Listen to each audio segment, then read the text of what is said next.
perkenalkan, aku Putri yang dinanti dengan NIM 2301 1020 1054. Aku dari Sastra Indonesia, Fakultas Ilmu Budaya, Universitas Jember. Pada video kali ini, aku bakalan bawain tema atau topik, yaitu sebuah legenda yang ada di Banyuwangi. Jadi, legenda yang aku bawain adalah tentang legenda Keraton Macan Putih.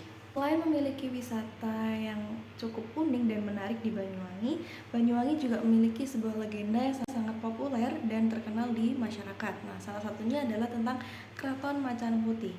Jadi, Keraton Macan Putih ini sebuah legenda yang berada di masyarakat Banyuwangi dan lokasinya terletak di Desa Gombolerang, Kecamatan Kabat, Kabupaten Banyuwangi, Jawa Timur.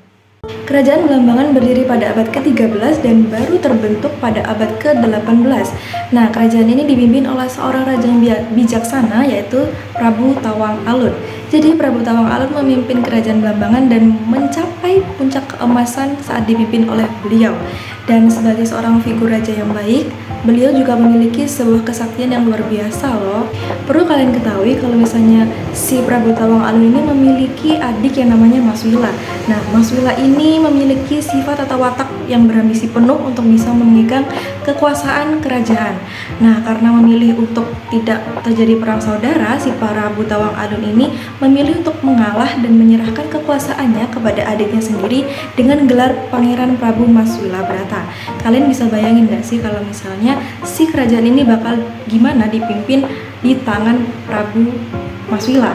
Setelah memilih mengalah untuk adiknya, Prabu Tawang Alun sama 40 pengikutnya memilih untuk move on dan cari desa baru yang ada di Wonobayu, Songgon. Di sisi lain, kehidupan rakyat Kedaung yang dipimpin oleh Maswila tadi tak setentram yang saat dipimpin oleh Prabu Tawang Alun. Rakyat Kedaung mengaku jika hidup mereka diselimuti rasa cemas dan khawatir karena perilaku Maswila yang tidak adil dan semena-mena kepada mereka. Oleh karena itu, rakyat Kedaung milih untuk pergi dan pindah ke desa Wonobayu, yakni desa yang dibangun oleh Prabu Tawang Alun. Berpindahnya rakyat Kedaung ke desa Bayu membuat Maswila murka dan marah besar. Nah, segera tak banyak cekcok, Maswila ini segera merancang perangan dan strategi untuk menghancurkan desa Bayu yang dibangun oleh kakaknya sendiri, yaitu Prabu Tawang Alun. Nah, perang saudara yang awalnya sangat amat dihindari sekarang itu harus terjadi. Gimana ya? Menurut kalian siapa yang bakalan menang dan bisa meraih kekuasaan kembali? Jadi, perang saudara ini mau tak mau harus menyebabkan Maswila harus gugur dalam peperangan. Meskipun begitu, Prabu Tawang Alun merasa menyesal atas terbunuhnya Maswila.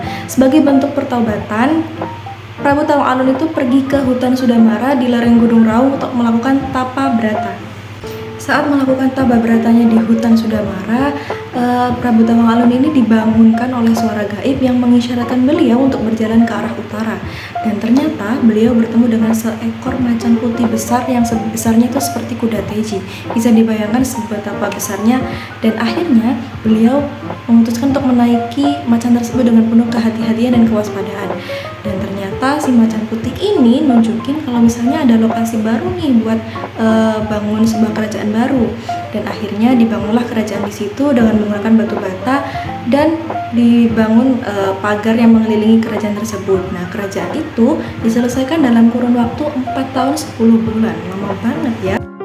Menurut keterangan dari masyarakat dan wisatawan lokal, terdapat beberapa kesaksian kalau misalnya mereka pernah dengar dan merasakan hal-hal gaib. Tidak jarang kalau warga sekitar itu mengungkapkan kalau misalnya mereka pernah melihat sosok-sosok gaib di sekitar Keraton Macan Putih tersebut.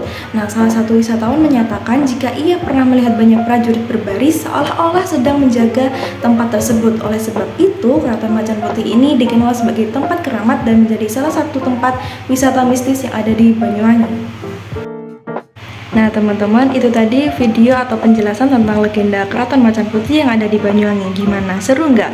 Menurut kalian bisa bayangin nggak ya kayak apa sosok Macan Putih itu dan gimana sosok gaib-gaib yang ada di Keraton Macan Putih itu sendiri?